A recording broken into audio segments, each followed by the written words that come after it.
Chapter 53. Listener.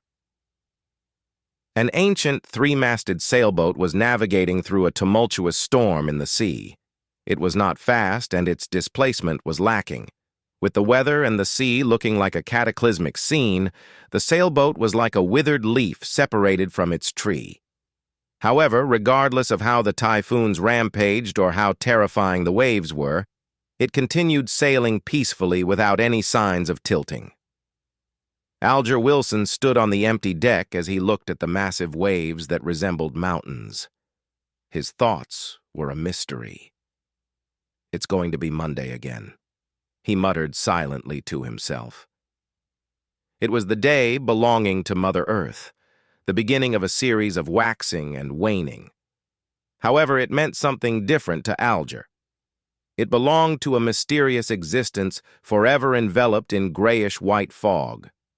"At least I haven't been reduced to a madman." He stopped looking around as he gave a self-deprecating chuckle. At this moment, one of the only few sailors he had leaned over and asked reverently, "Your Grace, where are we setting course for this time?" Aler surveyed his surroundings and said in calm voice, "Pursue the listener from the Aurora order." The storm subsided as mist emanated. On a strange sailboat with cannons on board, an 8- or 9-year-old boy with soft yellow hair was looking at pirates around him in fear. They were disorderly. Some enjoyed barrels of beer, some swung around with ropes, others mocked each other, and some even fought with their fists. He turned to look at a black-robed man standing in the shadows. He suppressed his voice and asked, "Father, where are we going?" 5 days ago was his first time seeing his father, a father who proclaimed to be an adventurer. If not for the oil painting his late mother left him that confirmed his father's identity and the fact that the orphanage had opened its doors to him. He was absolutely unwilling to leave his hometown and follow his only kin, who was also nearly a stranger. The man in the shadows lowered his head and looked at his son. With an amiable expression, he answered, "Jack, I'm bringing you to a holy place, a holy residence where the Creator once lived." "Is that the kingdom of God? We mortals can only enter by winning His grace." Jack had been well educated by his mother and knew this much. He was both surprised and fearful about the matter. Standing in the shadows, the man had an unforgettable jawline, as though he was a sculpture chiseled by the best artisan. He placed his hand to his ear and made a listening pose. He replied in a tone that sounded like sleep-talking. "Jack, mortals are a wrong concept. The Creator created this world, and He is everywhere. He exists in every living being. Therefore, all beings have godhood. Once the godhood attains a particular level, they can become an angel. The 7 fake gods at present are only powerful angels. Look, I can now hear the teachings of the Creator. Ah, how extraordinary is this revelation. Life is only a tour of the spirit. When the spirit is sufficiently potent and resilient, we can find our godhood and fuse with even more godhoods." Jack could not understand the complicated description. He shook his head and asked another question he previously did not have the chance to. "Father, I heard from Mother that after the Creator created this world, He split into all beings and does not exist in actuality. Then why does His holy residence exist?" As a 7- to 8-year-old child, he was logical. The man with the chiseled face was taken aback. He turned his head away as though he was listening to more murmurings. Suddenly, he slumped down, knees on the deck. His exposed skin protruded black shards. He clenched his head with both hands as his expression warped, and he shouted in extreme pain, "They are lying!"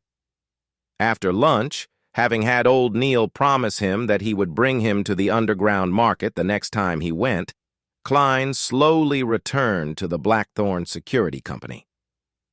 He chose the 2 options of reading the documents in the staff office and practicing his abilities, or take the opportunity to go out and act as a seer in the Divination Club before Captain Dunn stopped him. However, before he could make the decision, he saw Dunn Smith walk in.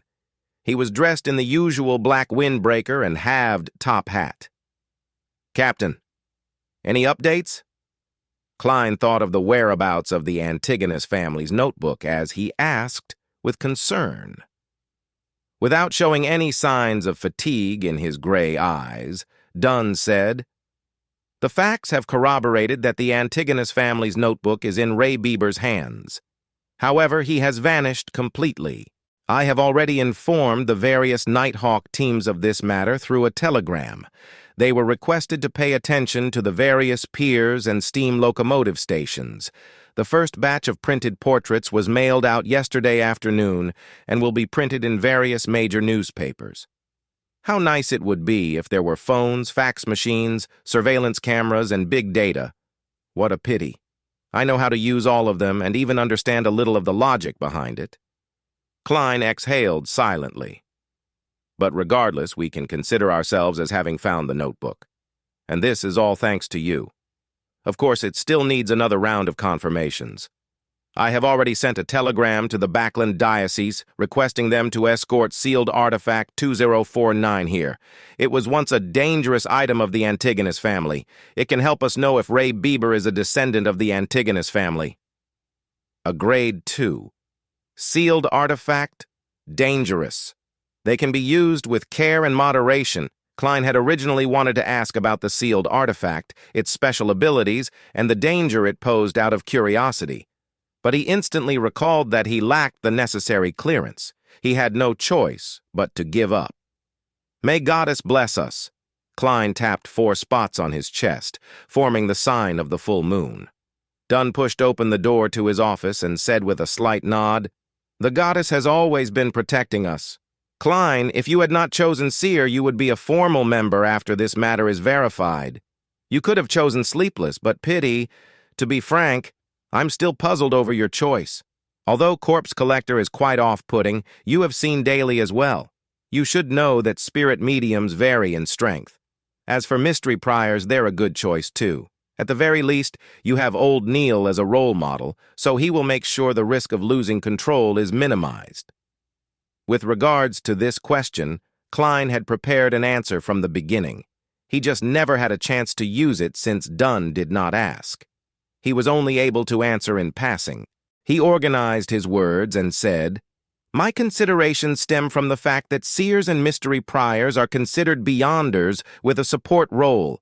They do not need to always face enemies, for that's too dangerous. And both you and old Neil said that in the domain of mystery and beyonders, curiosity and experimentation usually brings about terrifying outcomes." Describing mystery. Priors as prying mysteries made me worried, so... As you know, I was only an ordinary graduate not long ago. A lack of guts is the only reason I made such a choice. I have to say that this is a very reasonable answer that goes beyond my expectations. Dunn massaged his temples and chuckled. He turned halfway as his gray eyes sized up Klein. "Continue going out for now. Do not limit yourself to the paths leading from Welch's Place to Iron Cross Street. Perhaps you might sense the notebook and help us confirm Ray Bieber's location." "All right." Klein realized that he no longer needed to be in a dilemma. He bade Dunn farewell and turned around, his heart beginning to count. 3, 2. "Hold on," shouted Dunn. Klein turned his head and smiled. "Captain, is there anything else?" Dunn coughed slightly and said, "Well, support beyonders have to fight their enemies from time to time. Although Seers sound like they can avoid such battles, they are not to be ignored. You have to maintain your shooting skills and work on increasing your strength. This is what I'm working hard towards." Klein pointed outside. "I'll be leaving." "All right. Wait a moment." Dunn shouted for him once more. As he pondered, he said, "Perhaps I have to consider hiring a combat trainer for you. Of course, this matter is under the premise that you become a formal member." Klein responded tersely before asking carefully, "Captain, is there anything else?" "No." Seeing Klein's unbelieving eyes, Dunn shook his head and smiled. He emphasized again, "Really? Nothing." Only then did Klein walk past the partition divider. He bade farewell to Roseanne and Mrs. Oriana and headed to the shooting club for practice. With all of this done, he went to the Divination Club and saw the beautiful Angelica standing there reading newspapers leisurely. "Home," Klein silently read. With the cane in hand, he walked over and greeted with a smile. "Good afternoon, Madam Angelica." "Good afternoon, Mr. Moretti." In no rush, Angelica put down her magazine. She stood up and said, "Not long after you left yesterday, Mr. Glacis came. He just recovered from a major illness." Klein heaved a sigh of relief as he smiled. "That sure is something worth celebrating." Upon hearing this, Angelica, who was secretly observing him, lowered her voice and asked out of curiosity, "Mr. Glacis said that you are a very, very, very magical doctor. Are you?" "What?" Klein looked at the lady in front of him, suspecting if he was hearing things. "What made him think I'm a doctor? Even I do not know." Chapter 54. The First Divination. Requester. Upon seeing Klein's odd expression, Angelica immediately felt her beliefs waver. "Is that so? Mr. Glacis mentioned that you were able to tell of an ailment in his lungs simply from observation." Her voice softened until she finally shut up. Observation? A dark glabella? Klein was instantly enlightened as he shook his head with a chortle. "I believe Mr. Glacis was mistaken." He was planning on being perfunctory, but after recalling that no one sought his divination services the entire afternoon yesterday, his mind whirled. It affected his goal of acting as a seer, so he explained, "It's actually a form of divination." "Divination? But Mr. Glacis only mentioned that you observed his face. That's also considered divination?" asked Angelica in shock and doubt. Klein smiled, composed. "As a member of the Divination Club, you should know about palm reading, right?" Palm reading was not patented by the Foodaholic Empire. Even on Earth, India and old Europe had developed similar principles, much less in a world with beyonder powers. "I know about it, but it seems you did not read his palm? Were you observing him in secret?" asked Angelica curiously. "I was using face reading." Klein cooked up a lie. "Its principles aren't very different from palm reading at a fundamental level." "Really?" Angelica's eyes were filled with disbelief. In order to develop his career as a seer, Klein chuckled. He pretended to be in thought as he tapped his glabella twice. He focused his eyes, and Angelica's aura presented itself. Her head was purple, her limbs were red, her throat was blue. There was no problems with her health except for some colors being duller. However, that was a manifestation of ordinary fatigue. Klein then looked at her emotions. She saw orange mixed in with some red and blue. It also meant warmth, coupled with some excitement and thought. Thankfully, after realizing that there was nothing abnormal about her, Klein planned on deactivating his spirit vision. But it was at that moment when he suddenly saw rich darkness hidden in the depths of her emotional colors. Furthermore, she is lacking a little of white, an eagerness to improve. Klein nodded while in thought. "Mr. Moretti, were you reading my face?" Seeing the young gentleman in black in front of her turn, silent abruptly, while seriously sizing her up, Angelica keenly noticed something. She asked in a half-curious and half-worried manner. Klein did not immediately reply. Instead, he tapped his glabella lightly as he wore a look of scrutiny. Just as Angelica was feeling unease, he said warmly, "Madam Angelica, there are some sorrows and pains which you should not seal in your heart." Angelica's eyes widened as her mouth turned agape. However, she did not say a word. She looked at Klein in his halved top hat with an apparent scholarly bearing. He heard him use a deep, comforting, and warm voice to say, "You need to either go mountain climbing, a game of tennis, or perform a tragic play to exhaust your body due to exercising. Let your tears flow down uninhibited, then cry and scream. Express all those emotions. That will be very helpful to your health." The moment those words entered her ears, Angelica felt like she had transformed into a statue. She stood there motionless. She tried hard to blink as she lowered her head in a fluster, saying deeply, "Thank you for your suggestion. It seems like there are many members here today?" Klein did not continue. As though he had not done any divinations prior, he turned to his side and looked to the meeting room at the end of the corridor. "Sunday afternoon, at least 50 members." Angelica's voice sounded a little hoarse. She only mentioned the key terms. She paused as her vocal pace gradually returned to normal. "Do you want tea or coffee?" "Saibi black tea." Klein nodded slightly. He politely took off his hat and slowly walked to the meeting room. Only when he vanished behind the door did Angelica exhale slowly. The Divination Club's meeting room was very large. It was nearly twice the size of Klein's high school classroom. In the past, only 5 or 6 members would be present, making it look extremely empty. Now there were dozens of fortune tellers sitting in different spots. They filled up most of the room. Sunlight shone into the room through the few oriel windows. The members were either discussing softly among themselves or asking Hanas Vincent questions. Otherwise, they were practicing and attempting divination or drinking coffee and reading newspapers by themselves. Such a scene made Klein feel like he was back to his schooling days on Earth. The difference was that it was noisier and more rowdy back then, without the tranquility of the meeting room. He looked around, but he didn't see familiar faces like Glasses or Edward Steve. So he casually picked up a divination textbook, found a corner, and started flipping through it leisurely. Very soon, Angelica came in with a cup of tea and left it on the table before Klein.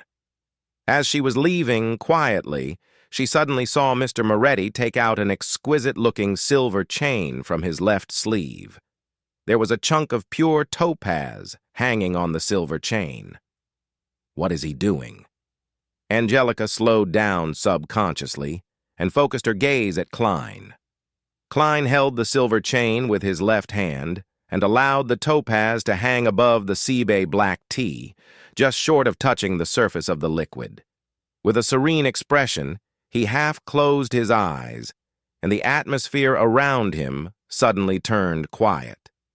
The topaz started moving slightly, along with the special-looking silver chain, in a clockwise direction. Upon seeing this, Angelica found Mr. Moretti extremely mysterious. "The black tea you provide is great," Klein said softly after he opened his eyes with a smile. His actions were intentionally done for Angelica to see. If he wanted people to select him for his divination services, Angelica's recommendation was a very crucial factor. Since he wanted to act as a seer, Klein no longer had any reservations. He completely personified the identity. "Yes, Mr. Vannas is very picky about the quality of tea," Angelica said, stunned. Klein put away his spirit pendulum by winding it properly. Then he raised the white porcelain cup with floral design. With a smile, he gestured politely at her with his cup. Angelica returned to the reception hall, but she no longer had the mood to read magazines. She sat there, gazing into the distance. It was a wonder what she was thinking about. This continued until there were knocks on the door. She jolted awake and hurriedly looked at the entrance, only to see a lady dressed in a light blue dress. The lady took off her veiled hat with a powder blue ribbon. She looked calm and melancholic. "Good afternoon, esteemed lady. Would you like to join the Divination Club, or are you looking for a divination?" Angelica asked, like clockwork. I want a divination. The lady had a beautiful pair of eyes hidden with sorrow, and she bit her lower lip as she spoke. Angelica guided her to the sofa and explained to her how the Divination Club worked in detail. She picked up an album and handed it over. You can pick any one. In her low spirits, the lady flipped through the album seriously. As there were too many club members there that day, there were too many choices. It left her quite upset. Can you recommend one? From these few pages. She pointed at the middle section of the album, omitting the fortune-tellers priced above 2 soldi and those below 4 pence. Angelica took the album and looked at it for a few minutes. She deliberated her words before saying, I suggest this gentleman. The lady who looked uneasy took a glance and realized that it was a fortune-teller named Klein Moretti. Mr. Moretti just joined the club. Is his divination reliable? She asked worriedly. Angelica nodded with great affirmation. Another member of the club and I are certain that Mr. Moretti is an outstanding fortune-teller. If it wasn't for his just joining the club, he wouldn't take such low fees. I understand. The depressed girl nodded. I'll pick Mr. Moretti for a divination then. All right, please hold on for a second. Angelica took the album and walked towards the meeting room. She came next to Klein and said with a suppressed voice, Mr. Moretti, someone wants you to divine for them. Which room would you like to use? That was effective. My first business is here. Klein put down his teacup and nodded calmly as he said, Topaz room. All right. Angelica walked slowly ahead of him and led him to Topaz room before opening its wooden door. Klein sat behind the table that had various divination tools on it. He waited less than a minute before he saw a woman in a light blue dress walk in. She looked down and melancholic. Seizing the opportunity when she was closing the door, he tapped his glabella twice. The yellow color in her stomach seems a little dull. The dark color of her emotions is very heavy, mainly worry and anxiety. Klein looked her over carefully and leaned backwards. He then lifted his hand to cut off his spiritual vision. Good day, Mr. Moretti. The woman in the light blue dress sat down. Good afternoon. How may I address you? Klein asked politely, not carrying much hope of getting an answer. As a keyboard warrior, he knew that many people were not willing to use their real names during divination. You can call me Anna. The girl put her veiled cap aside.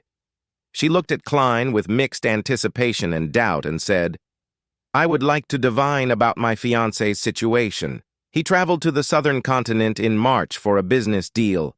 He sent me and his family a telegram last month on the 3rd saying that he was going to set sail and return. But he did not return after 20 days. At first, I believed that his delay was due to the berserk ocean's weather, but as of today, it has been more than a month. The ship he took, the Alfalfa, still hasn't arrived at Enhancement Harbor. The ocean that separated the northern and southern continent was called the Berserk Ocean. It was well known for natural calamities and its countless dangerous currents. If it was not for Emperor Roselle, who sent men to discover a few safer sailing routes, countries in the northern continent would still have yet to enter the age of colonization, let alone lay an underwater cable to complete a transoceanic telegraph. Klein looked at his very first client of his career as a seer and asked carefully, Which divination method do you wish to use? Chapter 55, Revelation. Anna, with her beautiful eyes, hesitated for more than 10 seconds. You can choose any type that you believe will be accurate. You are the fortune teller while I'm not. Of course, apart from cards, including tarot, I have also attempted studying them at home. I always felt they were more like toys or a game. Klein thought for a moment, his wrists leaning on the edge of the table. He steepled his hands before his face, his gaze peaceful. He said softly, Then we shall use the astrolabe. He pointed to a fountain pen and stack of white paper on the table and said, Write down the name of your fiancé as well as his facial features, address, and date of birth. It would be even better if you can remember the specific time he was born. From her clothes, makeup, and demeanor, Klein did not believe that she was illiterate. Anna did not reply. She extended her hand and took a piece of paper. She lifted the pen and dipped it in some ink. She started writing, pausing occasionally to think. 2 minutes later, she pushed the paper toward Klein. Klein received it and turned it around. The information on the paper read, Joyce Meyer, 15th September 1323, 2 p.m., Tingen City, East Borough, 8 Stevens Street. Short blonde hair, aquiline nose. With just a short glance, Klein quickly calculated the person's spiritual number, 1 + 5 = 6. In the study of spirit numerology and mysticism, adding the numbers of the day the person was born was called their birthday path number, affecting the person's life before 27. Birth month path number, calculated by adding the numbers in their birth month, affected their life from 27 to 54 years old, while the birth year path number, calculating the numbers in their birth year, affected their life from 54 years old onward. It was July 1349, so Joyce was not yet 27. Thus, Klein immediately calculated the birthday path number. The number 6 represented a balanced and harmonious life, with a heart forgiving and a decent marriage or engagement. Following this, he quickly calculated Joyce's year path number. The so-called year path number was calculated by replacing the birth year with the current year. The digits were then added with his birthday path number and birth month path number to get a general understanding of the person's luck for the year. 1 + 3 + 4 + 9 = 17, 1 + 7 = 8, 8 + 9, birth month path number, +6, birthday path number, 23, 2 + 5 + 5, his year path number is 5, signifying that he would meet with change and accident. He would be required to take certain risks. Klein made a silent judgment after consolidating the facts. He confirmed that the information Anna gave was correct. He retracted his gaze from the paper and turned it toward Anna. Mr. Meyer set off on his journey on the 3rd of June? If he did not lie, that is indeed the case. Anna bit her lips. All right. Klein took the fountain pen and made a note of that. He looked at Anna with his dark brown eyes and said gently, I will begin creating the astrolabe now. I will need some time and absolute silence. Do you mind waiting outside? Angelica will provide you with a cup of tea or coffee. All right. Anna knew that some fortune-tellers had their eccentricities, so she stood up unsurprised. She took her hat with the light blue ribbon and left the topaz room. Klein locked the door and returned to the table. He followed the information and set up the astrolabe, including elements such as his horoscope and locations of the corresponding planets and stars. Throughout the entire process, he did not open the astromancy manual. He completed the setup based on his memory. Over the past few days of his mysticism studies, Klein realized that he could easily grasp and understand anything about divination, quickly turning it into instinct. Perhaps that is the ability of a seer. He completed the astrolabe and felt satisfied. He felt as though his body, heart, and soul had relaxed considerably. As he looked at the outcome, he followed the path of the horoscopes and planets, as well as other supporting details to roughly deduce that Joyce Meyer had met with an accident, but would ultimately survive it. At this point, the divination was technically complete, but Klein wanted to pay much attention to his first business transaction. He hoped to build a reputation to aid in acquiring future jobs. He picked up the pen and wrote a sentence in Hermes, Joyce Meyer's current situation. He read the sentence silently and memorized the information on the piece of paper, repeating it again and again. After 7 times, Klein grabbed the piece of paper and leaned back into his chair.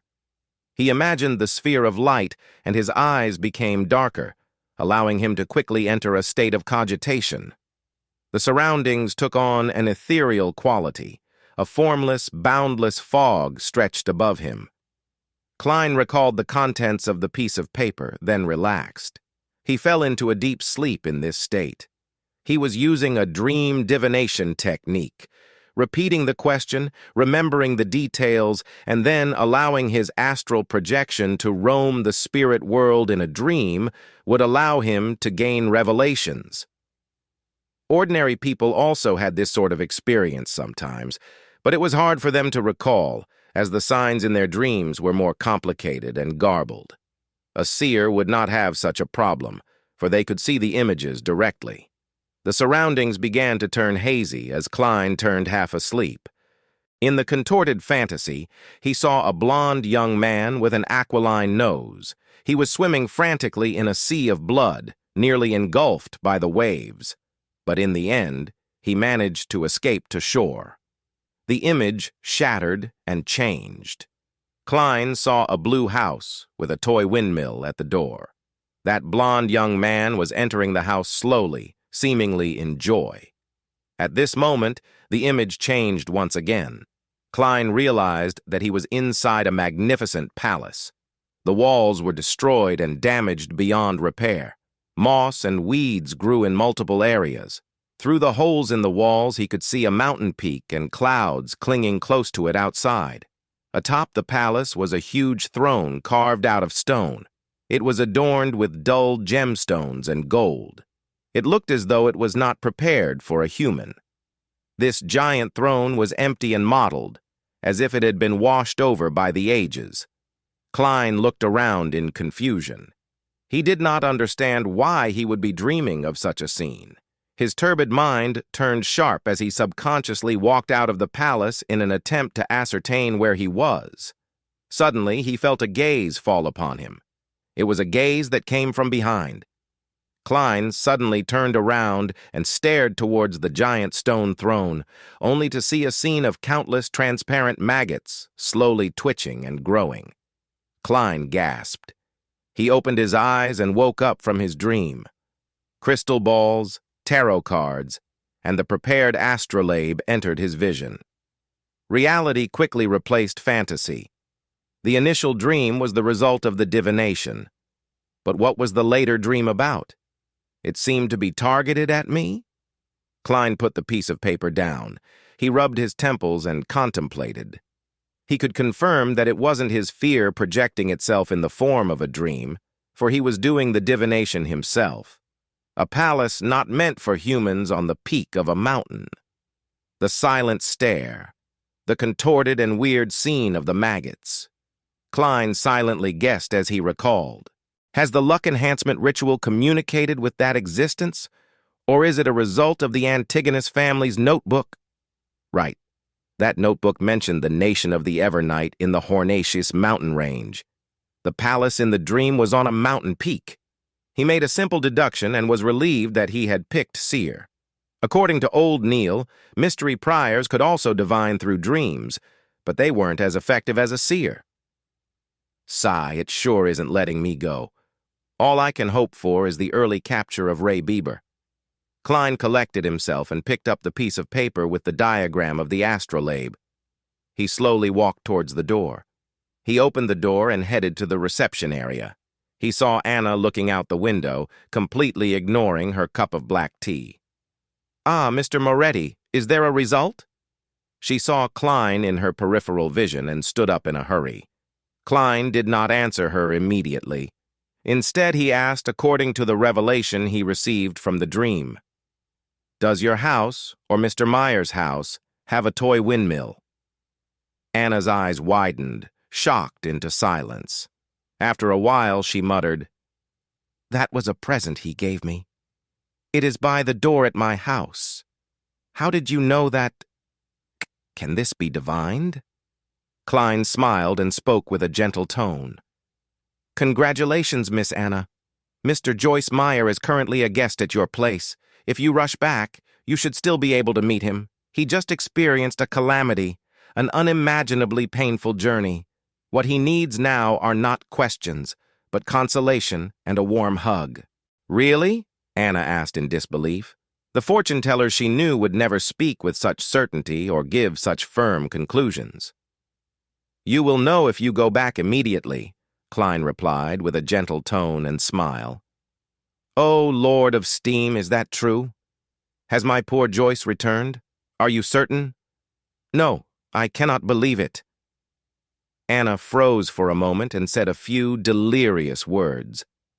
She took out a one-solely note from her purse and did not wait for Klein to give her the change. She broke into a small jog as she left the Divination Club, taking a carriage back home. Does this include my tip? Klein looked at the note and shook his head with a laugh. A two-wheeled carriage steered quickly across the streets and entered East Borough. Anna watched the streets sweeping past her, feeling a mixture of unease, anticipation, and fear. It did not take long before the toy windmill entered her field of vision. She got off the carriage, showing no care for her bearing. She staggered quickly towards the door and rang the doorbell. The door creaked open, revealing a blond young man dressed in a black formal suit. He was haggard, but his eyes carried a glint of joy. He had an aquiline nose. "I thought that I would miss you today," Joyce said with a smile. "Oh, exalted Steam, you really are back." Anna rubbed her eyes, exclaiming in pleasant surprise. What the fortune-teller said was true. No, that was a real seer. It was simply fascinating. Thoughts welled in her mind as Anna pounced forward with tears in her eyes and gave her fiancé a warm hug. The two of them hugged silently outside the grayish-blue house. The toy windmill turned slowly, seemingly tossing all their difficulties far away. Chapter 56, Escape from the Sea. In a rather spacious living room, Anna and Joyce were seated on different sofas, separated by Anna's parents. Joyce sighed with a satisfied expression and said, "Exalted Steam, I am so lucky to come back alive to be able to see Anna again." "My poor Joyce, what happened?" Anna couldn't help but ask with concern. Joyce took a glance at his fiancée, and his expression turned grave. "I still feel terrified to this day. I keep waking up from my dreams again and again. 5 days after the Alfalfa left Caesar Pier, we came across pirates, scary pirates. The only fortunate thing was that their leader's name was Nast. The pirate that calls himself the King of the Five Seas?" Anna's father, Mr. Wayne, asked in shock. Although Joyce had already been there for half an hour, he did not volunteer details about his ordeal. He appeared to be fearful, perturbed, and uneasy.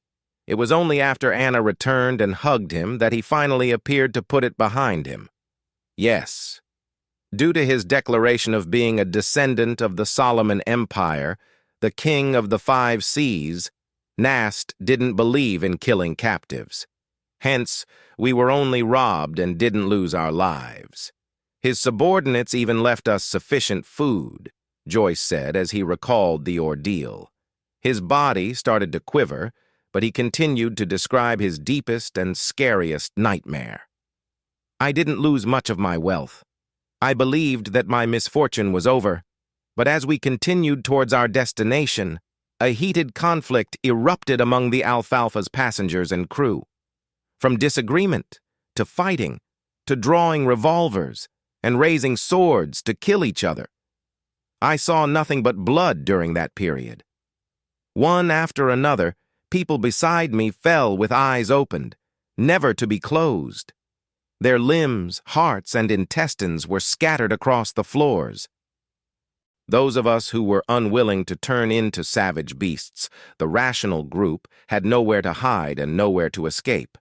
We were surrounded by deep blue waves and the boundless ocean. Some wailed, some begged for mercy, some sold their bodies, but their heads were hung from the mast either way. Anna, I reeled in despair back then. I thought I would never see you again. Fortunately, in such a nightmare, there was still a hero. The captain took us to hide in the sturdy keel of the ship, and we relied on the stored water and food there until the maniacs reached their limits. Mr. Triss encouraged us, courageously leading us in an assault against those murderers. After an unforgettable bloody battle, we survived.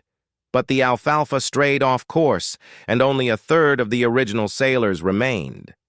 When he depicted the most horrible and darkest side of the human psyche, Joyce couldn't help but recall the hero, the man that called himself Triss. He had a round and amiable face. He was shy like a girl and enjoyed staying in a corner. Only people whom he was familiar with knew that he was a very good conversationalist. But it was such an unremarkable boy who stood in front of everyone with determination in the worst of days. "Oh, exalted steam, my poor Joyce, you went through such a heartbreaking ordeal. Thank God, praise be to God, he prevented us from eternal separation." Tears welled up in Anna's eyes as she constantly dotted 3 points to form a triangle, the sacred emblem for steam and machinery. Joyce revealed a faint pale smile. "This is the reward for our faith. The alfalfa then went through storms, lost its course, and after surmounting one challenge after another, arrived at Enhancement Harbor. Due to the bloodbath that had taken place on the boat, those of us that survived were held captive by the police and questioned separately. We didn't have a chance to send telegrams home to update our loved ones.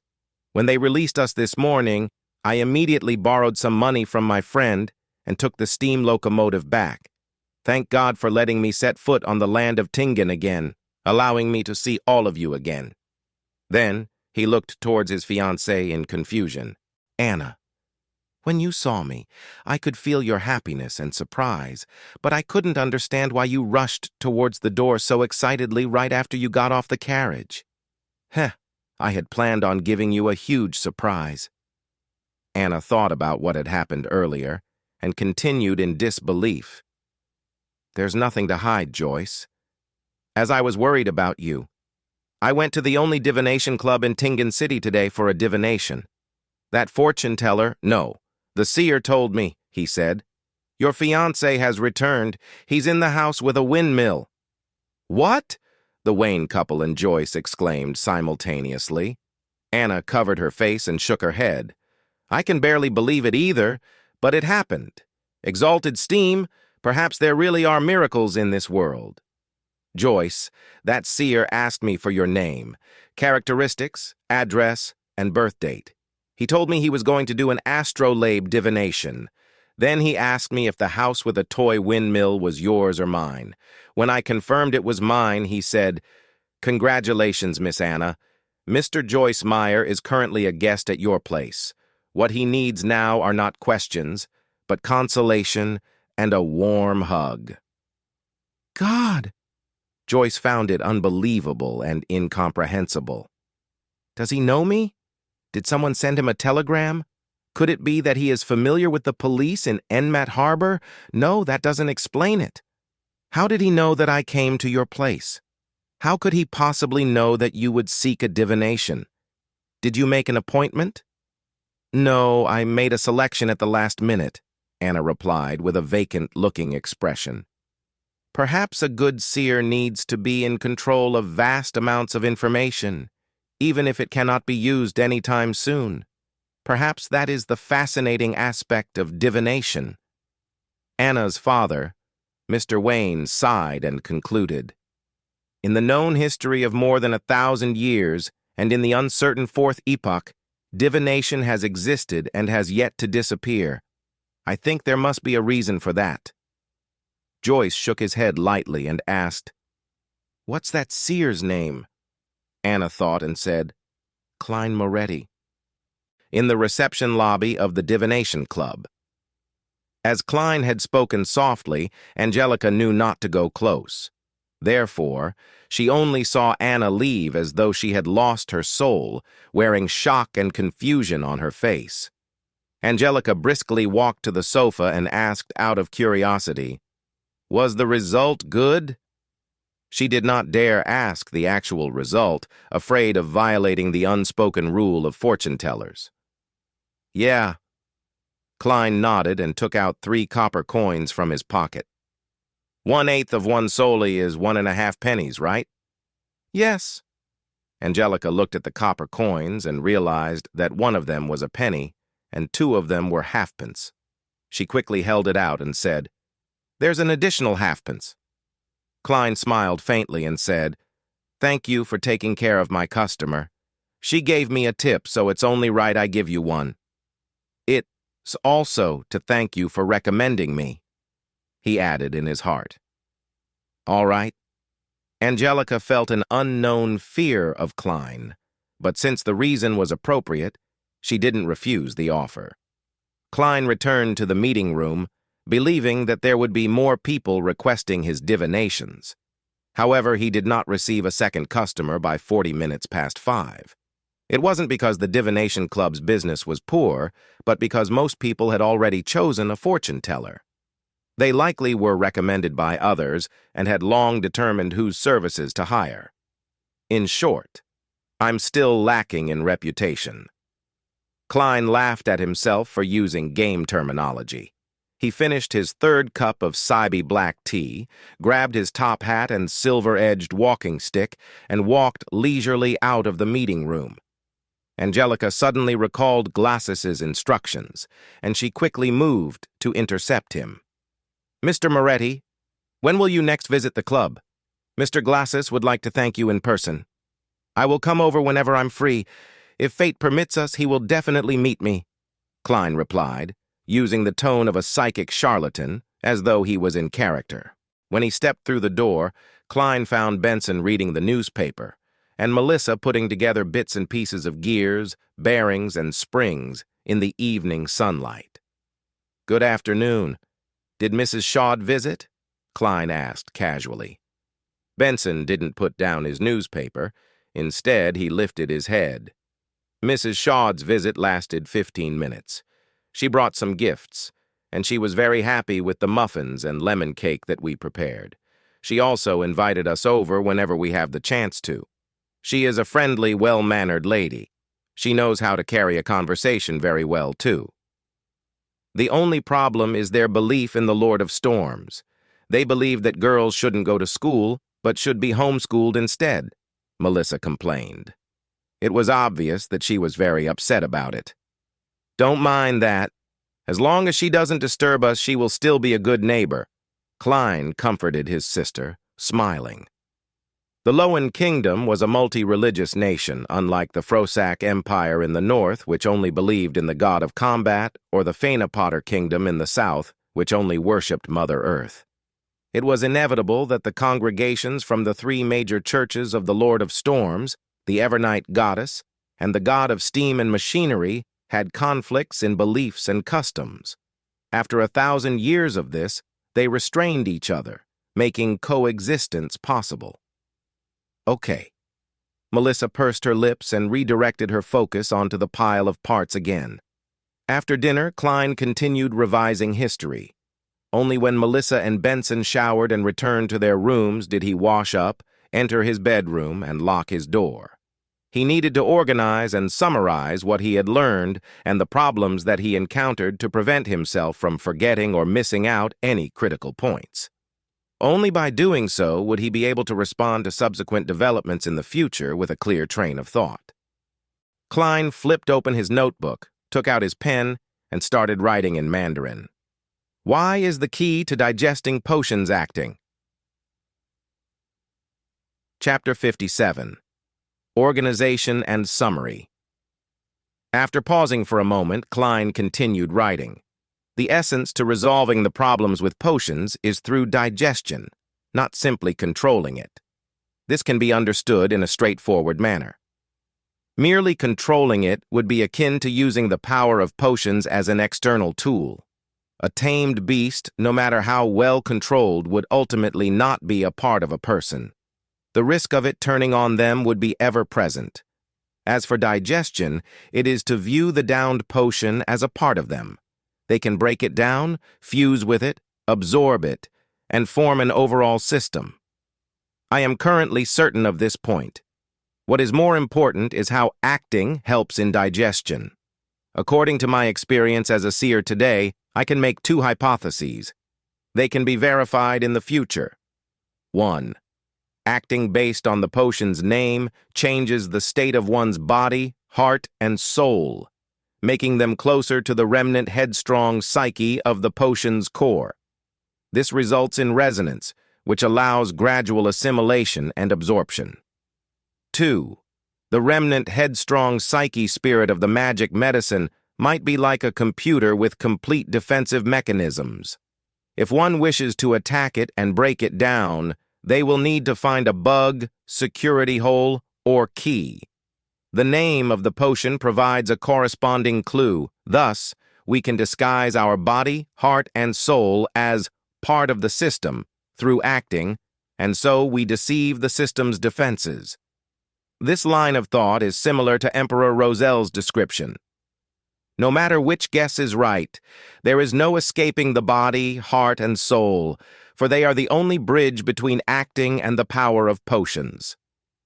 Klein put down his pen and looked at the paragraph of text. For a moment, he even wanted to thank the education he received from the foodaholic empire. No matter if he chose science or engineering for his further education, he was equipped with the basics of logical thought.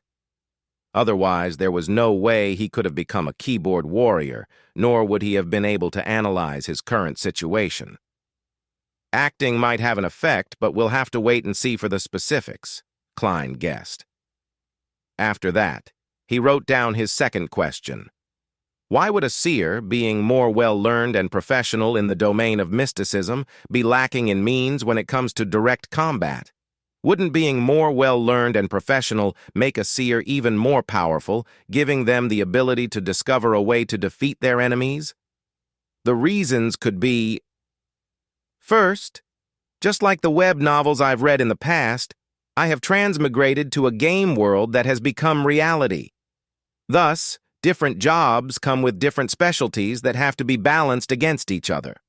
But up to this point, there has been no sign of this world being a game, nor are there signs of mission-like developments.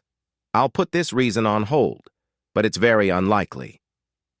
Second, the fundamental law of this world is balance. The Creator made this world with the core idea of balance. Third, potions at the same sequence level would have the same level of power. It is the most optimal state based on what our forefathers found out and summarized.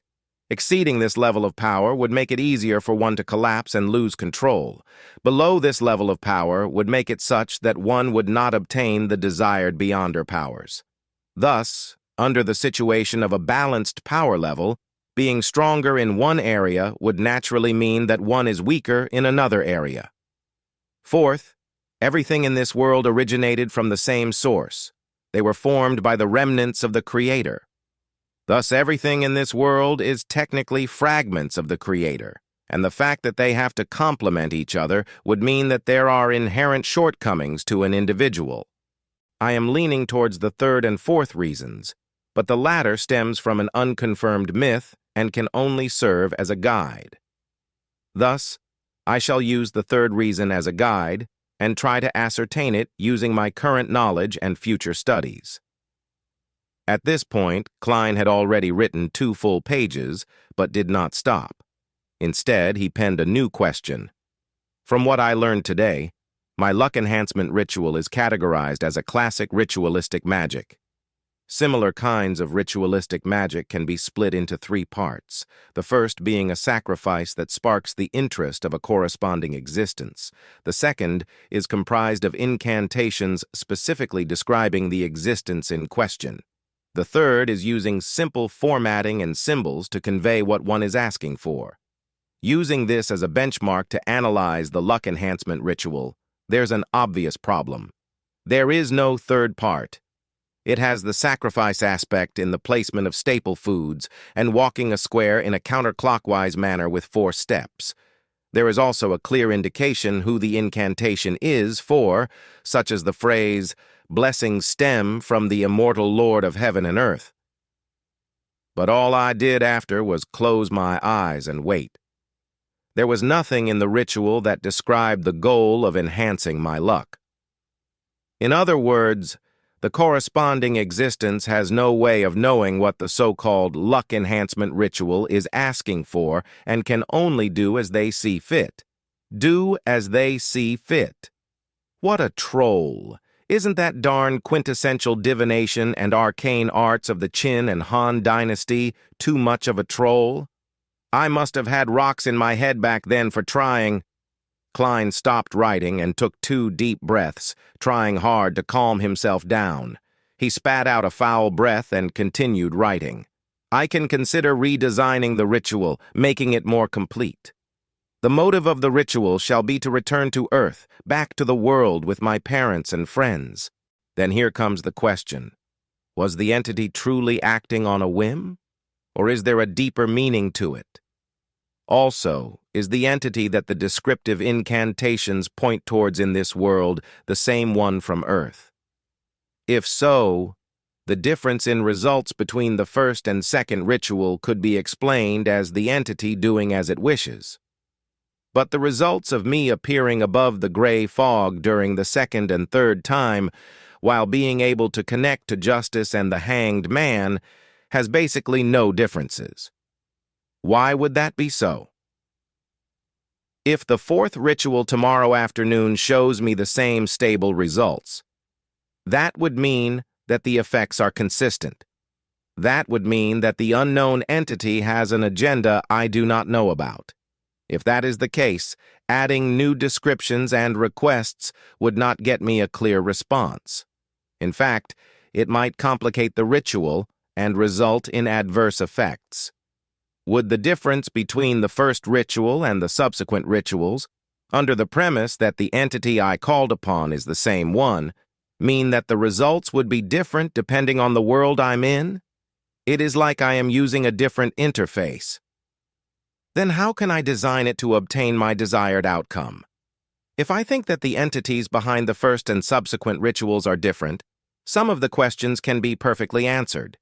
But similarly, the stability of the results in the second and third rituals would mean that the entity I am praying to has a certain agenda, and there is no way I can change that for the time being. The most important question is the identity of the entity that the ritual is directed. Where is he, and why doesn't he give me any clues or guidance? Could he be deep in the world of fog? Can I treat him as an entity in slumber? An entity that would give fixed responses if I give him a certain stimulus, but would not interfere with what I do other than that? Then I can introduce a different ritual as a stimulus and conclude whether the feedback I receive is regular. That way, I can find the correct method of returning. But the problem lies in the possibility that he is not asleep. In that case, such tests might result in terrifying outcomes. It might be really dangerous. The first attempt must be conducted with extreme caution. The design must not anger the being. What a headache! I need more knowledge. Klein sighed and gave a summary. Finally, he wrote down other miscellaneous items. There are always formless voices resonating in my ears, shouting Hornasis and, was it saying Frygrea or Faygrea? Hornasis is the mountain range dividing the Loan Kingdom and the Intis Republic. Its main peak is 6,000 meters above sea level. According to the records in the Antigonus family's diary, there existed a nation of the Evernight in the fourth epoch. Is the nation of the Evernight related to the Evernight goddess? Is there any connection between the two? Are they allies or enemies? Was the Antigonus family obliterated by the Church of the Evernight goddess due to nation of the Evernight? Did I hear murmurings coming from the diary, from the howls of the Antigonus family over 1,000 or 2,000 years? What then does Frygrea, Flygrea mean? An interesting question. To be able to leave behind such a diary, to leave behind sealed artifact 2L49 implies that the Antigonus family had possession of a relatively powerful beyonder power. If that is so, which sequence did they possess? Was it complete or not complete? My realization that the diary is in the hands of Ray Bieber was a bit of a coincidence, but without any indication of it being arranged, could my fate really be tied up with that diary's? His ideas were penned on the pieces of paper.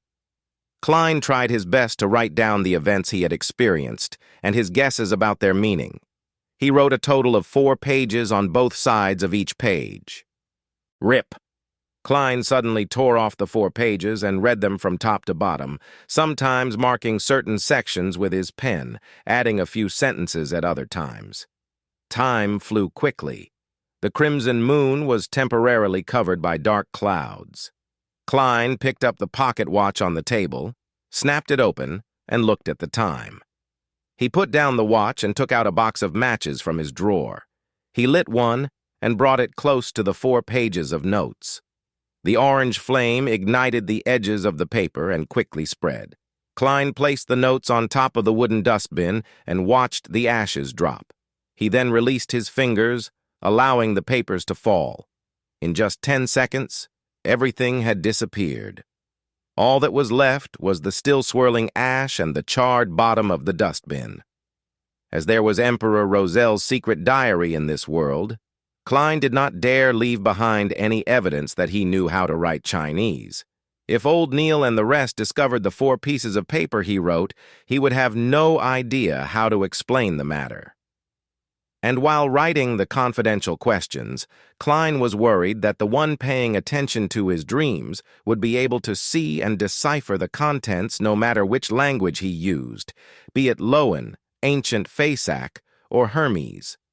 Therefore, he could only write notes in Chinese to organize and summarize. After he was done with the task, he burned the notes to leave no traces, and precisely because there was no way of saving, he set up a plan for himself. He would do this summary once a week just in case he forgot anything. As he watched the ashes fall, Klein pulled out a white piece of paper. He wrote the title, "To my respected mentor." He wanted to write to Senior Associate Professor Quentin Cohen, asking if he had any relevant historical information about the main peak of the Hornacis mountain range. Chapter 58. A Train of Thought. The next day, a Monday morning, Klein, who had the day off, didn't leave home. Instead, he gave Melissa his letter directed to mentor Cohen Quentin and more than enough money to buy stamps. He entrusted her with the job of mailing the letter at the post office near the Tingen Technical School where she studied. After breakfast, he slept in to make up for the lack of sleep caused by the previous night's work. He only woke up because of his stomach's grumblings close to noon. He heated up some leftovers from the night before and ate them with a loaf of rye bread. Klein grabbed a newspaper and entered the bathroom on the 2nd floor. Whenever he did that, he couldn't help but sigh at the lack of a cell phone. After about 7 or 8 minutes, he left the toilet refreshed and washed his hands. He then returned to his bedroom and locked his door. Klein drew the curtains, lit up the gas lamp, and cogitated for half an hour. After practicing his spiritual vision, spirit dowsing, and dowsing rod for half an hour, he spent another hour mentally reviewing the mysticism knowledge he had gained recently. After doing that, he ripped up the old newspaper and crumpled them into a few balls. He wrote on them, "Moon Flower Candle," "Full Moon Essence Oil," and other names of materials. He followed the prescribed steps of ritualistic magic in his head in order to master every little detail. Until he was entirely familiar with it, he didn't intend to try ritualistic magic because it was both a waste of materials and also easily attracted danger. He repeated again and again until he picked up his silver pocket watch patterned with vine leaves and took a glance. He realized that it was 2:45. He considered for a few seconds and brought the scraps of old newspapers to the kitchen on the 1st floor to burn them. While doing so, he made sure he was in an optimal state of mind as he prepared for the tarot gathering. Locking his bedroom door once again, Klein didn't wait for the clock to strike 3. He planned to enter the area above the gray fog ahead of time. He wanted to seize the chance to explore the place thoroughly. As Klein stood in an empty spot in his room and started walking counterclockwise, he suddenly worried that Justice and the Hanged Man had yet to enter a suitable environment. He thought of a particular matter. Would they be disturbed or discovered? He had previously mentioned to allow Justice and the Hanged Man to apply for leave ahead of time if they needed to be absent from the gathering for some reason, such as being unable to find time alone or unexpected circumstances. It would have been an almost unsolvable problem for Klein in the past, there was no way he could build an entire server-based internet by hand in a different world, right? Any technology beyond the telegram could expose him. But now, he had suddenly found inspiration from ritualistic magic. Ritualistic magic borrows the powers of others by seeking the help of different existences. Similar incantations would make it clear who it is directed to in the beginning, such as the Evernight Goddess or the Lady of Crimson. It would be a description of the unknown and clandestine existences. Then, can I amend the chant and redirect the beginning of the chant towards myself? Directed at me. This way, even if Justice and the Hanged Man conduct the ritual in different locations, I would receive their messages. Klein suddenly felt fresh insight as he began analyzing the likelihood of the method working. There are two difficulties. First, I am not an incredibly strong high-level sequencer. Even if the description of the incantation was directed to me, I couldn't possibly receive the request. Second, how can I ensure that the description of the chant is directed at me accurately and doesn't stray away and hit some other unknown existence that fits the description? That would be incredibly dangerous. Klein paced back and forth, deep in thought for a possible, workable solution. He went in circles with silent footsteps. Then he naturally linked the matter with the mysterious world of the gray fog. Even if I can't receive the message, that doesn't mean the gray fog can't. Its connection with the crimson stars can drag a person into the space directly, regardless of where they are in the physical world. I could consider tying myself to the mysterious space together during the directed description. In accordance with this train of thought, even though I might not immediately receive the request when the other party is holding the ritual, I will still be able to see the corresponding messages whenever I enter the gray fog. To put it simply, it is the difference between being online and offline on an instant messaging system.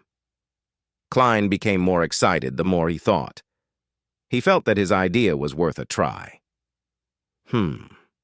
What kind of description could be used to precisely direct a message to me and to the gray fog world? He started thinking about the actual details. In fact, he had an incantation that would definitely work. It was none other than the Loan translation of Blessing's stem from the celestial worthy of heaven and earth. But herein lies the problem. He would lose control of the gray fog and lose his leading role. He could only exclude it. Fool from an alternate world? No way. It is quite accurate, and there is almost no other existence that fits the criteria, but it would expose my biggest secret. Klein thought of one incantation after another, but he crossed off each one.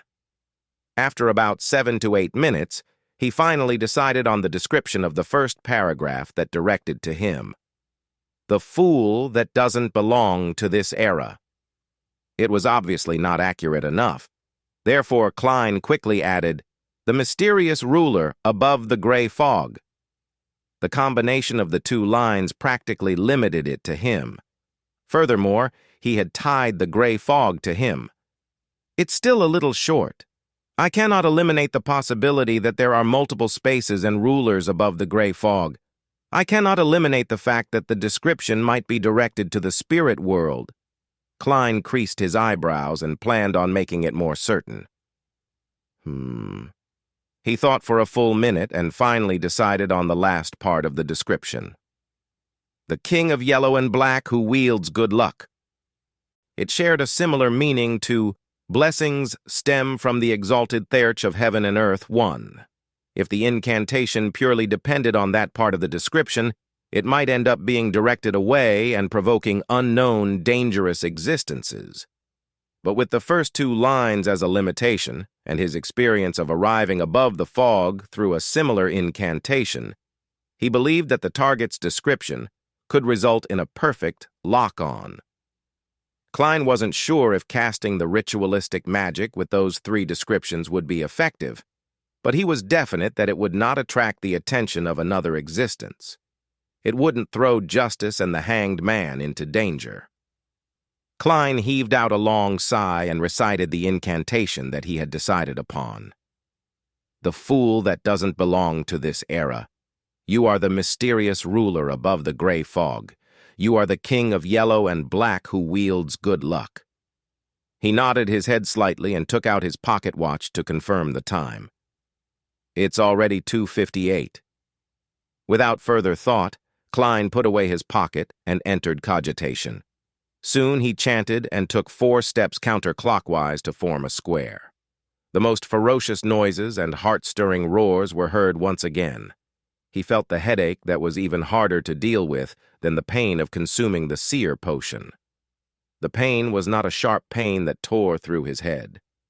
It was a throbbing pain that made him manic and irrational. It was a pain that left him in chaotic confusion. Klein controlled himself using cogitation and tried hard to ignore the voices. The muttering and murmurs receded like the tides. His body became ethereal, along with his spirituality. Everything seemed to float. The boundless gray fog appeared before his sight, the crimson stars at varying distances from him, just like pairs of eyes. Above the gray fog stood the palace, lofty and towering like the home of a giant. It was as though it had been there for millions of years. All Klein did was will it, and he disappeared from where he was, reappearing at the seat of honor at the long bronze table with 22 high-backed chairs. The effect of the ritual is definitely fixed, Klein muttered. He tapped his glabella gently and allowed the fog to engulf him, ones thicker than before.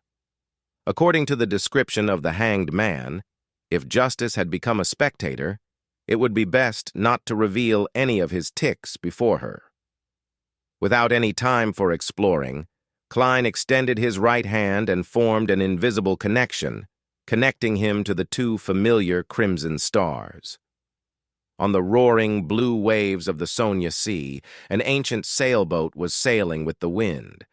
Aler Wilson locked himself in the captain's cabin and made Ghost Ship provide him the best protection. He opened the pocket watch before him and laid it next to the brass sextant. The clock was ticking without joy as it exuded nervousness. When the hour hand, minute hand, and second hand aligned, there was an explosion of crimson before Aler Wilson. It ignored the layers and layers of protection he had placed over himself. Sigh. His sigh reverberated across the captain's room.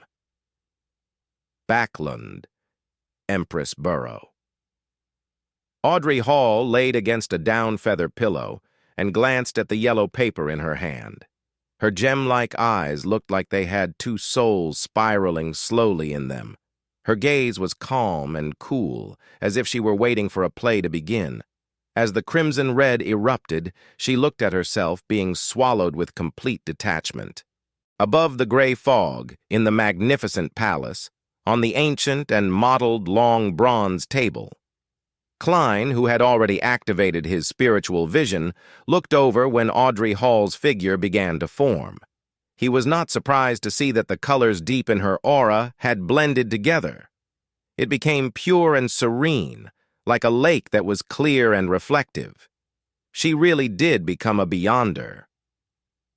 Klein was just about to move his gaze away when he suddenly saw the chair belonging to Miss Justice change. The bright stars on the back of the chair moved swiftly, forming an illusory constellation that didn't belong to reality. That constellation was familiar to Klein because it was one of the symbols of mysticism. It was a symbol that represented giant dragon. Spectator, giant dragon. Klein restrained himself from shaking his head and looked over at the back of the hanged man's chair. Typically speaking, it was impossible for him to see the back of the chair from his angle, but this was where he was in control. Everything presented itself according to his will. The constellation on the back of the chair had not changed, but since Klein had grasped the basics of mysticism, he wasn't as ignorant as before. He could recognize that it was the symbol of windstorm, sailor, keeper of the sea, windstorm. That's reasonable. The color deep in the hanged man's aura is much purer than it was. Has he leveled up? Oh yeah, what about the symbol behind my chair? Klein suppressed his impulse to look, rapped the edge of the long table thrice just like before, and smiled as he said, "Congratulations, Miss Justice. You are a beyonder now." He can tell straight away? Audrey was stunned and smiled faintly. "Thank you, Mr. Fool, and thank you, Mr. Hanged Man." "That was much faster than I thought," Aler Wilson said honestly. Klein didn't continue the topic, but tapped his glabella and said with a smile, "Lady, sir, have either of you found Roselle's diary?" Chapter 59. Roselle's Origins. Upon hearing the fool's question, Audrey did not immediately answer like in the past. Instead, she widened her crystalline eyes and glanced at the hanged man with a scrutinous attitude. Aler subconsciously subdued his body motions. After a few seconds of silence, he said, "I found 2 pages of the Emperor Roselle's diary and have memorized their contents." "I have 1 page," Audrey, whose vision was obscured by the fog, said as though she was removed from the conversation. "Pretty good." Klein did not allow his joy or his disappointment be noticed from his voice. He felt joy as there were 3 full pages, but disappointment also because there were only 3 pages. Their initial search for the diary was definitely easier, for all they had to do was ask through their connections and channels they were already familiar with. Collecting the pages would become more and more difficult as time went on, as it would involve more and more elements. "Should we express them now?" Audrey inquired with a calm tone. "Yes." Klein simply nodded. He maintained his posture without any change. He had to be cautious in front of a spectator. As he finished his sentence, pieces of yellowish-brown goatskin parchment and dark red fountain pens appeared in front of Audrey and Aler. The 2 of them picked up their pens and started to recall the symbols they had seen. They also infused the emotions of expressing them out. Silently, lines of text appeared on the goatskin. Some of them appeared proper, some delicate, others slanted. In a mere minute, the contents that Aler and Audrey had forcibly memorized were all written. Klein willed the 3 pieces of parchment into his hands. He gave the pages a cursory glance and realized that some of the grammar was wrong. There were also missing and wrong words in the content. But experimentation had proved that incorrect sequencing of words to some extent did not affect the overall comprehension of Chinese. Klein was also not afraid of missing words, since he often read web novels filled with censored asterisks. 8th April. I stood at the bow of Black King and stretched my arms, saying to Grimm and Edwards, "My fortune is yours for the taking, but you'll have to find it first. I left everything I own at the ends of the fog sea." They did not understand my humor at all, and even asked if I really had other treasures. How boring. You can't be my 4 horsemen of the apocalypse if you keep at that. April 11th. I discovered a nameless island that was not on a safe sea route. There are a good number of extraordinary animals there.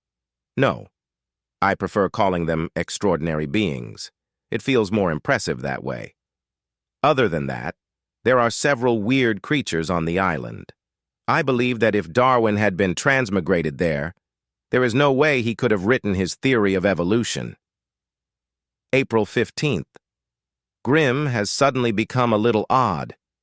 Has he been infected by something? When did the Emperor Roselle, who was born in the Intis Kingdom, set off on a voyage?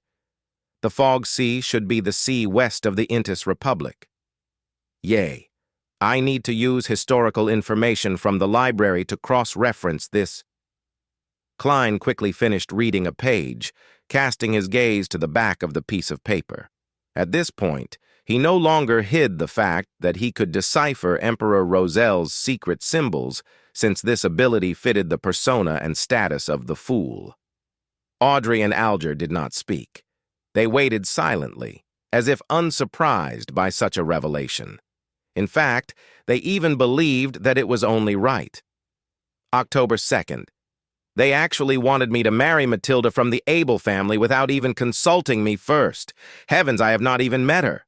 No, I must decline. Even if I were to run away from home and survive on my own and suffer the vicissitudes of life, I must fight against this marriage.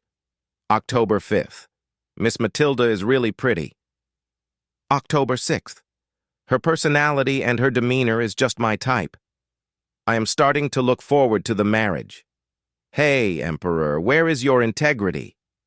Klein leaned back into his seat, not allowing his emotions to pass through the fog. He realized that Gustav did not write in his diary every day early on. Most of the time, he would only write in the diary when there were certain events that he needed to lampoon, record, or to vent his emotions. He shifted his gaze downward. Klein looked at the last sentence of this page. October 9th. They actually called me the son of the steam. I like that very much. Klein was a little disappointed that the information in the first 2 pages was of little value, but he did not turn sullen. He moved the 3rd page to the top. This page had content written on both sides of the paper. May 21st. The Church of the God of Craftsmanship gave me 2 choices, 2 beginning sequence pathways. One of them is the Savant. It is a complete sequence pathway they possess. The other is Mystery Prior, which they obtained from the Moses Ascetic Order, but it lacks the higher sequences. May 22nd. My choice was easy. Savant. The Savant has a complete sequence pathway. Although wielding more information on mysticism can aid my return home, the problem is that if I am not strong enough, there is a need to acquire external help for transmigration. And I do not know if this external entity would be good or bad, benevolent or malicious. I cannot control it, and thus it could be very dangerous. In that case, why not strengthen myself and return by relying on my own powers? Thus, the complete sequence was the most important factor in my considerations. May 23rd. I have become a savant. With the power of the potion, I actually recalled all the knowledge I had learned in the past, such as physics, chemistry, etc. I have not only recalled the knowledge, but I understand it more deeply, as well as its possible applications and implications. Haha, this is a job specially tailored for a transmigrator like me from an alternate realm. I will be able to express my advantage to the greatest extent. I have to say that if I were to return in my present state to the 3rd year of high school, I would definitely become top scholar. If I could further specialize in an area, it wouldn't even be too hard for me to become a scientist. May 26th. I am enjoying my status as a savant. Something odd worth mentioning. When I address myself as a savant, doing things that are in line with this role, the murmurings that drive me crazy become considerably softer. I have also been able to control my occasional temper outbursts. I have also recalled the matter regarding the diary. Is this the acting that the mysterious Mr. Zaratul mentioned? This could be key in resolving the side effects posed by potions. As Klein read the diary page, he had a deep realization that there was a fundamental difference between how he and the Emperor Roselle did things. For example, regarding the matter of returning home, Klein considered grasping in-depth knowledge of mysticism to avoid risks and accomplish his goal, while Emperor Roselle preferred to rely on himself and face the risk. I have to say, I envy people like that sometimes. Perhaps everyone yearns for something they do not possess. Of course, I also have to consider strengthening myself. Both of these are important, Klein thought, sighing a little. The description provided by Emperor Roselle about acting instilled Klein with confidence that the conclusion he made about acting yesterday was more or less correct. He put the 3 diary pages down, looked up at Justice and the hanged man. He smiled and said, "My apologies, I was too absorbed in reading them." Audrey calmed the envy in her heart and smiled faintly. "I can understand. I hope to one day be able to exchange information about the diary's contents." "That will require a price." Klein smiled and glanced at Justice, then swept his gaze towards the silent hanged man. Audrey put her palms together and placed them in front of her. "Mr. Fool, Mr. Hanged Man, I have 3 questions to ask. If you think that the answers warrant a high price, tell me what you want. I will try my best to seek it." "No problem," Alger answered succinctly. Klein nodded and leaned back further, making himself comfortable. Audrey thought for a few seconds and said, "The first question is, what does acting really mean? I realize that the remnant psyche in the potion has minute effects on me. Is that because I've been acting as a spectator all this while?" Alger did not speak. Instead, he looked at the fool, as though waiting for him to give an answer. Klein rubbed his finger on the edge of the table and said in a relaxed tone, "Let me explain this with an analogy. Imagine the core powers of your potion as a tightly guarded castle. The remnants of the psyche that can cause a lash back resides within that castle. Our goal is to get rid of it and become the true master of the castle. There are 2 ways we can do that. The first is to forcefully invade the castle. There is no guarantee that this will work, and you will most definitely injure yourself unless you can suppress it with absolute power. But of course, we are not equipped to do that. The second way is to get the owner of the castle to extend an invitation. This invitation can allow us to slide through the scrutiny of the guards and infiltrate the castle. We can then easily finish off the enemies. But the problem lies in the fact that this invitation specifies the facial features and characteristics of the guest. Thus, we have to disguise ourselves and act as the guest. Do you understand?" Alger immediately asked, as if he had anticipated this reply. "Then the aforementioned invitation is the name of the potion's sequence?" "That's right," Klein answered with great affirmation. Audrey froze for a moment, having the sudden feeling that she completely understood what acting meant. She immediately exited her spectator state due to her excitement. She praised in joy, "What an exceptional method, I think. I think it fits your title. Its style is very compatible with the fool. I would never have believed that acting would have such an effect. Luckily, I have been acting as a spectator the past few days." Chapter 60. Second Blasphemy Slate. "No problem." Klein tried to maintain his unchanging deep tone. He rested his left elbow on the armrest of his chair and supported his forehead slightly with his fingers, posing as though he was listening calmly.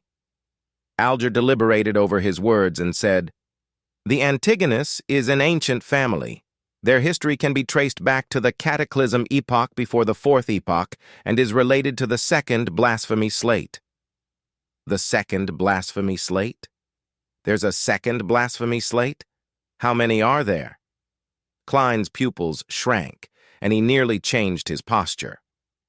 According to what the Hanged Man and Justice have said previously, the Blasphemy Slate contained the profound mysteries of the 22 paths of the divine.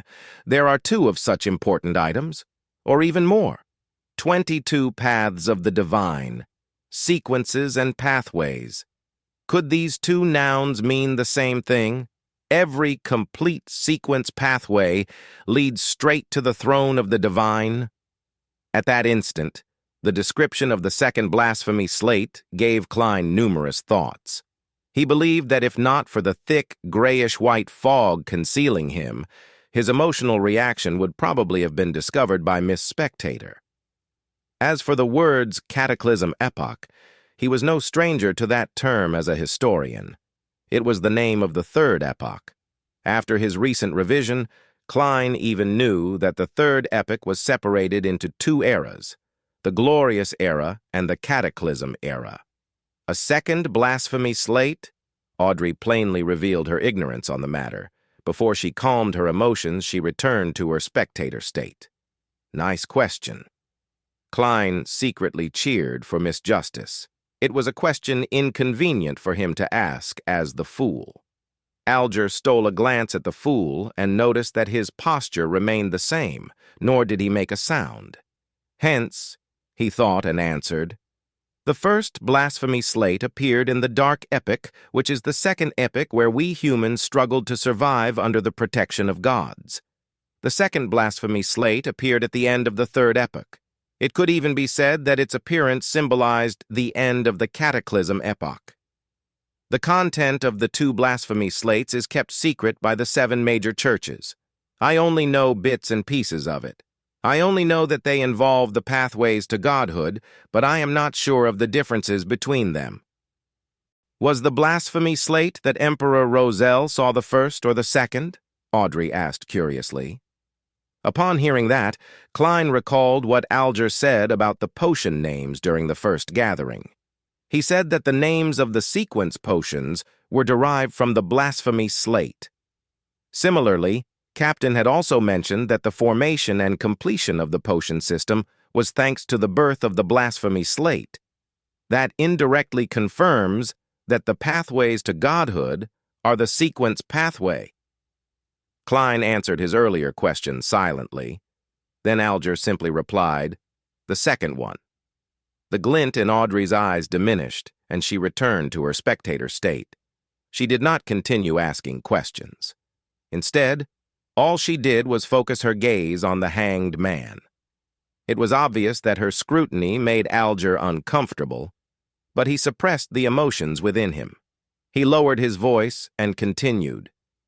During the Solomon dynasty in the 4th epoch, although the Antigonus family was considered an illustrious part of the aristocracy, they didn't do anything very memorable until they supported the establishment of the Tudor Empire. They then stood right in the middle of the stage of northern continent. In that period, Antigonus, Ammon, Abraham, Jacob, and others were illustrious names of the human kingdom. However, after the War of the 4 Sovereigns, the Blood Emperor from the Tudor Empire perished. They fell from the top of their pedestal and are now hunted by the 7 gods. I am not sure about the actual process, but I do know that the Antigonus family was destroyed at the hands of the Church of the Evernight Goddess. Mr. Fool, if you'd like to know more, I am afraid that you can only obtain the information from the Church of the Evernight Goddess or from the few ancient secret organizations. You know which few I am referring to. I don't... Klein nodded while feeling bitter inside. Okay. The secret order is 1. Captain and Old Neil mentioned the Moses ascetic order. I wonder if the psychology alchemists count. While he mentally checked off the candidates, Alger provided him with the last bits of information. I similarly have no idea which sequence pathways the Antigonus family held. There are only 2 adjectives that appear repetitively in the descriptions of the Antigonus family, and those are strange and terrifying. Was the blasphemy slate that Emperor Roselle saw the first or the second? Audrey asked curiously. Upon hearing that, Klein recalled what Alger said about the potion names during the first gathering. He said that the names of the sequence potions were derived from the blasphemy slate. Similarly, Captain had also mentioned that the formation and completion of the potion system was thanks to the birth of the blasphemy slate. That indirectly confirms that the pathways to godhood are the sequence pathway. Klein answered his earlier question silently. Then Alger simply replied, "The second one." The glint in Audrey's eyes diminished, and she returned to her spectator state. She did not continue asking questions. Instead, all she did was focus her gaze on the hanged man. It was obvious that her scrutiny made Alger uncomfortable, but he suppressed the emotions within him. He lowered his voice and continued. During the Solomon dynasty in the 4th epoch, although the Antigonus family was considered an illustrious part of the aristocracy, they didn't do anything very memorable until they supported the establishment of the Tudor Empire. They then stood right in the middle of the stage of northern continent. In that period, Antigonus, Ammon, Abraham, Jacob, and others were illustrious names of the human kingdom. However, after the War of the 4 Sovereigns, the Blood Emperor from the Tudor Empire perished. They fell from the top of their pedestal and are now hunted by the 7 gods. I am not sure about the actual process, but I do know that the Antigonus family was destroyed at the hands of the Church of the Evernight Goddess. Mr. Fool, if you'd like to know more, I am afraid that you can only obtain the information from the Church of the Evernight Goddess or from the few ancient secret organizations. You know which few I am referring to. I don't... Klein nodded while feeling bitter inside. Okay. The secret order is one. Captain and Old Neil mentioned the Moses ascetic order. I wonder if the psychology alchemists count. While he mentally checked off the candidates, Alger provided him with the last bits of information. I similarly have no idea which sequence pathways the Antigonus family held. There are only two adjectives that appear repetitively in the descriptions of the Antigonus family, and those are strange and terrifying. Sank. Audrey was at a loss how to reply or what expression to wear. She drew a deep breath and suddenly failed to maintain her spectator state.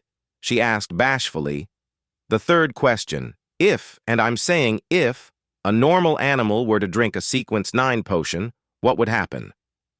What kind of a question is that?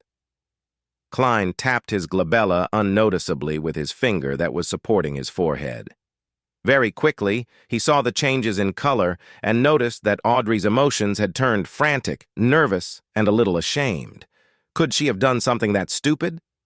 Klein was astounded but didn't find it strange. After the past two gatherings, he was certain that Miss Justice was quite an airhead. The hanged man, Alger, was obviously dumbfounded as well. He took a while to reply. Normal animals do not have the brains of humans. They wouldn't be able to learn cogitation in a timely manner. Therefore, it would most likely lead to immediate death or a breakdown into a monster. However, if they survived the initial ingestion of the potion, they should become an extraordinary creature. If the potion has the ability to enhance their intelligence, they can even become smarter. All right. Audrey breathed out a silent sigh and nodded while saying with a relaxed tone, I have no other questions. Alger considered for a moment and did not mention matters regarding the Aurora order or the listener. Similarly, he shook his head and said, Nor do I. I have something. Klein didn't change his posture, but said with a smile, It will require your cooperation. He had yet to turn off his spirit vision, and he immediately saw that the hanged man was showing signs of nervousness, while Miss Justice was too simple-minded to show fear or carefulness. Before they could reply, Klein comforted them. Don't worry. It's trivial. If it succeeds, it will be beneficial to you, so I wouldn't be paying extra remuneration. Go ahead. Audrey instinctively entered the spectator state, but she couldn't see through the thick gray fog engulfing the fool. As you will, Alger replied, steadying himself. Klein moved his fingers and smiled when he said, Previously I said that we would do some experiments to enable you to ask for a leave of absence. That way you do not have to worry if you have to be somewhere inappropriate on a Monday afternoon. That's our wish. Audrey loosened her tightly knitted eyebrows. Alger thought and said, What do you need us to do? You could try a piece of ritualistic magic during your free time. It need not be too formal, as long as you are in an environment that won't be disturbed. Put 4 brand new candles on an altar, placed on 4 corners respectively. It's best if they are candles with a sandalwood scent. Put a loaf of white bread near the candle on the top left corner, a bowl of fina potter noodles near the candle on the top right corner, paella by the candle on the bottom left corner, and a desi pie by the candle on the bottom right corner. Use a silver knife to make a sealed spiritual environment. Klein described his modified version of the luck enhancement ritual and taught Miss Justice how to create a spiritual environment for free. To be frank, as the ritual was targeted at himself, Klein believed that the former part, which was intended to attract the interest of an entity, could be omitted completely. However, he still worked hard to make the procedure seem important. Of course, it didn't comply with what old Neil taught about gods being second and oneself being third. Mix moonflowers, gold mint, slumber flowers, fingered citron, and rock rose together, then distill it. Extract it for its essential oil, then pour a drop onto each candle. Audrey listened with piqued interest as she recorded all that he said. When he was done, she asked, What about the incantation? Mr. Fool, what's the corresponding incantation? Alger stopped writing with the fountain pen in his hand as well. He turned his head to look at the fool. Klein, who was immersed in the gray fog, tapped the edge of the long table with his finger lightly and said calmly and monotonously in Hermes, "The fool that doesn't belong to this era. You are the mysterious ruler above the gray fog. You are the king of yellow and black who wields good luck." Chapter 61. Strange Symbol. The fool that doesn't belong to this era. The mysterious ruler above the gray fog. King of yellow and black who wields good luck. Audrey Hall recited the three descriptions to herself silently. She suddenly felt a tumultuous wave of emotion go through her, preventing her from maintaining her spectator state. As an aficionado of mysticism, she had learned Hermes that was used in rituals and had tested out the rituals that fellow noble aficionados mentioned in private gatherings before she was pulled into the gray fog or made formal contact with beyonder powers. None of those rituals had any effects, but they had given Audrey a basic understanding of the structure of incantations. Thus, she knew clearly what these three incantations described and signified. The descriptions usually described one of the 7 gods that looked over this world. Thus, the fool's incantation was claiming status equal to the Lady of Crimson, Mother of the Secrets, and the Empress of Disaster and Horror. Is Mr. Fool the unknown, mysterious, powerful, godlike entity that Glaint spoke of? The source of danger that we must avoid in rituals? Audrey quickly recalled the comments made during the strange rituals which she and her friends did not dare attempt back then. She was momentarily at a loss for words. Aler Wilson, who knew and understood much more than Audrey, shivered from the bottom of his heart. If the ritualistic magic which Mr. Fool designed truly points to him to allow him to accept our requests, we would have to be addressing him with him. He is to be addressed in the third person, which is reserved for gods. How lucky, how smart I was to act in concert with him and not do anything foolish. Even when I was testing him, I did not step beyond the boundaries of normalcy. Could he perhaps be an ancient, mysterious, horrifying existence, only that he does not appear before us in his true form and name? The primordial demoness, the hidden sage, or the true creator which many mysterious churches believe in? Alger understood that the fool he was looking at now might not be his true form. He might not even have a gender or be a humanoid creature. Klein propped his forehead up with one hand and tapped on the table with the other hand. He acutely noticed the changes happening to the hanged man and Justice, but he acted as though nothing happened, as if everything was within his expectations. He continued without any care. I pray for your help. I pray for your loving grace. I pray for you to give me a good dream. Moonflower, an herb that belongs to the red moon, please bestow your powers to my incantation. Fingered citron, an herb that belongs to the sun, please bestow your powers to my incantation. He finished describing the incantations that belonged to another type of ritual. After he was done, he smiled. Lady, sir, have you memorized it? Ah, Audrey exhaled. She quickly covered her mouth and recalled seriously. With her improved memory as a spectator, she quickly processed the information and repeated the incantations as a form of confirmation. Alger acted more normally. His pen did not stop for a moment, no matter what he was thinking about. After Klein confirmed that Audrey was correct, he smiled and said, If this test is successful, then we shall modify the ritual next time to achieve what we want to do. I hope that you will have the time to complete the ritual no later than Wednesday. He intended to come in here again on Thursday night to ascertain if the ritualistic magic was successful. As for why he did not allow the hanged man and Justice to directly request a leave of absence, Klein was worried that he would be unable to discern if the results were from them asking for leave or merely the outcome of an attempt of the ritualistic magic. Was he to pull them into the gathering if that happened? By your will, Audrey and Alger replied respectfully, collecting themselves. According to the hanged man's suggestion last week, we shall have a time for casual conversation after all official issues have been discussed. Who shall begin?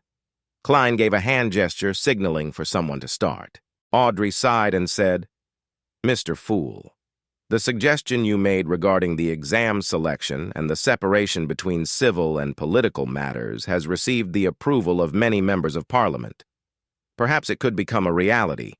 Of course, with the efficiency of this government, the bill will only appear half a year from now at the earliest.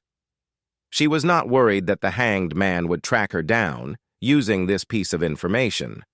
She had intentionally and intermittently dropped hints and guided those proud wives to think that they had conceived the idea. Those ladies had rushed to tell their husbands, their fathers, and their brothers. At that moment, Audrey felt as though she was watching a flock of golden peacocks showcasing their tail feathers. She believed that those women would drill it in themselves that they came up with the idea to claim the glory for themselves. They would soon forget about what Audrey's role in the matter was, fighting among themselves to see who thought of the suggestion first.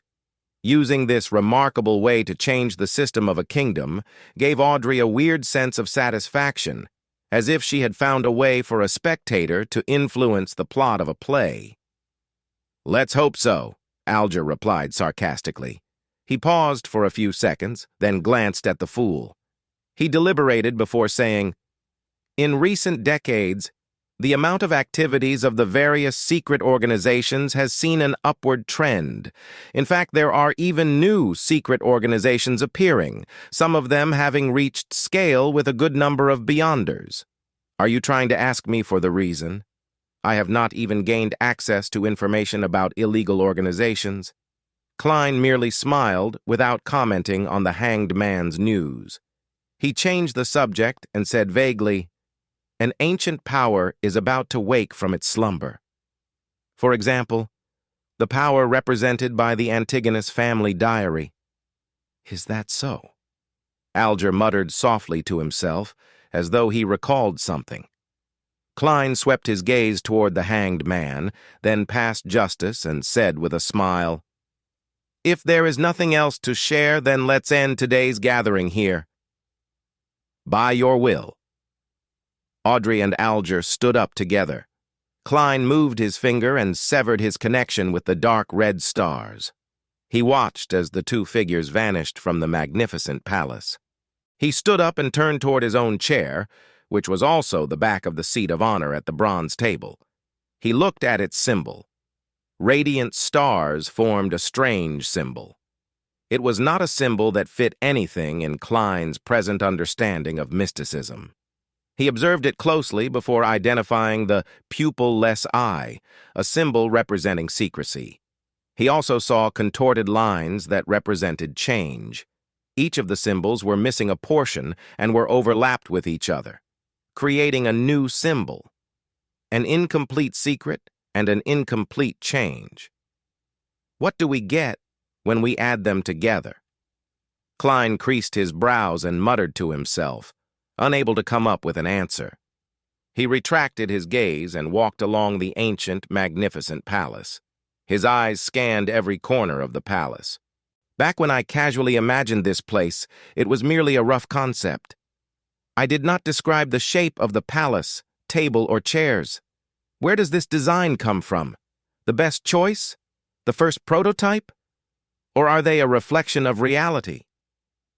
Klein suddenly had a question he neglected previously as he looked at the palace. Sigh.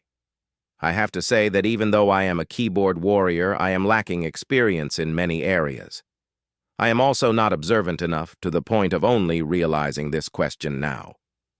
With such a self-reflection, Klein made a serious effort to examine every corner of the palace, but did not find any other living things or anything strange. Klein did not dare to venture deeper, which seemed to be an illusory land without boundaries. He was afraid that he would end up completely lost. Wow, this place is indeed filled with mysteries. Who knows if there will be any changes to this area when I become more powerful? Klein sighed. He unleashed his spirituality and enveloped himself within, causing him to feel the rapid rush of plummeting. Everything flew past quickly, all kinds of illusions shattered. He tore through the grayish-white fog and saw reality. He saw the table, curtains, and clothes rack in his room. Backland, Empress Borough. Audrey saw the oil painting that hung on the wall. She felt the softness the down-feathered pillow under her head provided. She did not stand up immediately. Instead, she seriously recalled what had happened during the gathering, as if she was watching a play she had already watched. Mr. Fool had a certain confidence in his tone when he told us to try the ritual and gave us the descriptions of the mysterious ruler, the King of Yellow and Black. Confidence. Audrey exhaled as she was analyzing this silently, her body shuddering slightly. Forget it. Since I cannot fight it, there's no need to think too much about it. Mr. Fool has always appeared friendly. He should be an entity that has a respect for order. Audrey's mood improved rapidly. She thought about her acting and the weakening backlash of the potion. She hummed a merry tune and got off her bed. She walked toward the door and adjusted her state of mind, taking on her state as a spectator. As she opened the door of the room, she saw a maid walking past. She saw the old calluses on her hands, the marks on her face, and other similar details. She could deduce many things from these observations. At this point, Audrey had a strange feeling. She quickly turned to look at the shaded corner of the balcony. She saw her golden retriever, Susie, sitting there, silently observing her, just like how she observed the maid. My goddess. Audrey's lips twitched as she sighed. She wanted so much to hide her face. On the Sonia Sea, in the heavily protected captain's quarters. Alger woke up and noticed that nothing had changed around him. It was as if nothing had happened. He sighed and thought to himself, an ancient existence? Klein, who had exited the ritual, pulled open the curtains. He took out his notebook and began writing once again. He recalled the contents of Emperor Roselle's diary, hoping to reinforce the memory through writing and prevent himself from forgetting it in the future. Klein reread the notes several times after he finished writing. Finally, he tore the notes up and incinerated them. I shouldn't forget the most salient points if I do this once a week, but with time and the increasing complexity of my missions. How unfortunate I do not have better ideas for the time being. I have not learned any cryptography. Klein collected himself and stretched his neck. He planned on heading to the Divination Club. A seer was defined differently by different people. No one could say that another person's methods were wrong. So Klein, who did not know which kind of seer fit the requirements of the potion, could only correct it as he experimented to ascertain which one was the best fit.